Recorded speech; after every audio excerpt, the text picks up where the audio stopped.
Shalom, selamat pagi adik-adik, semangat pagi. Aku mau kenal Tuhan, aku mau cinta Tuhan melalui firman-Nya. Nah adik-adik, bersyukur pagi ini Losa Meila bisa kembali lagi menemani adik-adik di dalam renungan harian sekolah minggu GKTB. Nah sebelum kita merenungkan firman Tuhan, mari kita berdoa. Tuhan Yesus, kami bersyukur Tuhan telah menjagai dan melindungi kami dalam waktu-waktu istirahat kami semalam. Dan Tuhan, kami akan merenungkan firman-Mu, kiranya Tuhan menolong kami. Di dalam nama Tuhan Yesus kami berdoa. Amin. Nah adik-adik, kita melanjutkan seri renungan harian kita dalam 2 Samuel pasal yang kelima, ayat yang ke-17 sampai ayat yang ke-25. Tapi pagi hari ini kita akan baca pada ayat yang ke-25. Firman Tuhan berkata, "Dan Daud berbuat demikian seperti yang diperintahkan Tuhan kepadanya. Maka ia memukul kala orang Filistin mulai dari Geba sampai dekat Geser." Nah adik-adik, kita belajar dari kisah-kisah sebelumnya ketika Saul menjadi raja. Awal pemerintahannya dia orang yang sungguh mengasihi Tuhan. Dia orang yang mengandalkan Tuhan. Ketika dia berperang melawan musuh-musuhnya, dia terus mengandalkan Tuhan. Tetapi ketika dia ada di puncak kejayaannya, ketika dia merasa bahwa dia sudah mengalahkan begitu banyak tentara perang, akhirnya Saul melakukan hal yang tidak berkenan di hadapan Tuhan. Dia tidak mengandalkan Tuhan lagi dalam melakukan setiap tanggung jawabnya sebagai raja. Tetapi berbeda dengan Daud.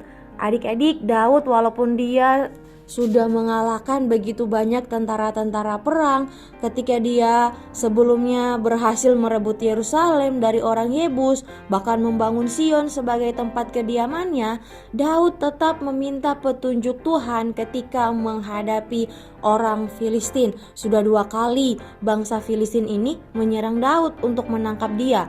2 kali pula mereka gagal. Padahal kalau dibandingkan, adik-adik, tentara orang Filistin jauh lebih kuat dan hebat daripada tentara Daud. Tetapi apa yang menjadi kunci kemenangan Daud? Tidak lain adik-adik, karena Daud mengikut sertakan, karena Daud mengandalkan Tuhan dalam strategi perangnya. Nah adik-adik yang dikasih oleh Tuhan kita Yesus Kristus, dulu orang-orang itu berperang mengutamakan strategi perang, kekuatan tentara, jumlah senjata yang digunakan, karena itu sangat menolong mereka dalam waktu-waktu perang. Namun Daud sangat berbeda dengan para raja-raja sebelumnya. Dia menomorsatukan Tuhan, dia mengutamakan Tuhan. Bahkan hingga taktik serangan pun ditanyakan Daud kepada Tuhan. Dalam rencana-rencana perangnya dia bertanya kepada Tuhan, dan akhirnya Tuhan pun menolong dia dalam waktu-waktu penyerangannya kepada orang Filistin ini. Nah adik-adik, kita lihat dampak dari ketaatan tersebut, dampak dari ketaatan Daud. Daud berhasil mengalahkan orang Filistin di lembah Refaim. Nah adik-adik, melalui kisah kita di pagi hari ini yang sudah kita bahas bersama mengenai Daud, kita belajar dari Daud. Ketika kita setiap doa-doa yang telah Tuhan, setiap doa-doa yang kita doakan kepada Tuhan, yang kita minta sama Tuhan, ketika Tuhan sudah menjawab, maka jangan lupakan Tuhan adik-adik. Seumpamanya nih, ketika kita berdoa kepada Tuhan, Tuhan saya mau pintar.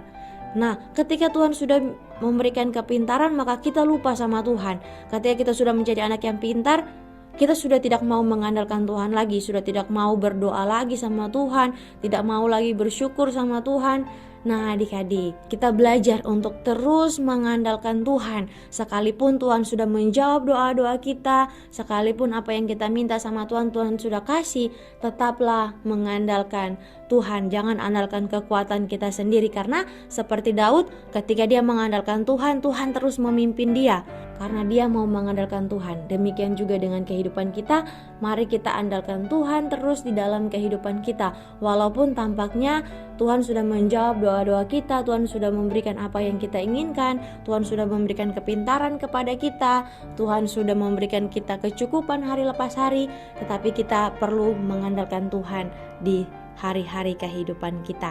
Amin. Untuk kebenaran firman Tuhan, mari kita berdoa. Tuhan Yesus, kami bersyukur firman Tuhan yang telah kami renungkan. Tolong kami untuk bisa mengandalkan Tuhan, untuk terus mengutamakan Tuhan, bahkan kami mau terus percaya kepada Tuhan dalam menghadapi kehidupan kami. Tuhan Yesus, kami akan melanjutkan aktivitas kami akan bersekolah. Tuhan Yesus, kiranya Engkau berikan kami semangat untuk belajar. Biarlah kiranya kami bisa mengerti apa yang telah dijelaskan oleh para guru kami, sehingga kami pun bisa menjadi anak-anak yang berprestasi, anak-anak yang pintar. Dan Tuhan, kami menyerahkan juga untuk orang tua kami dalam pekerjaan mereka, dalam usaha yang mereka lakukan, sehingga Tuhan, kami pun dapat dicukupi oleh berkat Tuhan. Terima kasih Bapa, di dalam nama Tuhan Yesus kami berdoa dan kami bersyukur. Amin. Nah adik-adik, renungan harian kita di hari ini telah selesai. Kiranya Tuhan memberkati kita semua, tetap jaga kesehatan, dan sampai jumpa pada renungan harian selanjutnya. Bye-bye.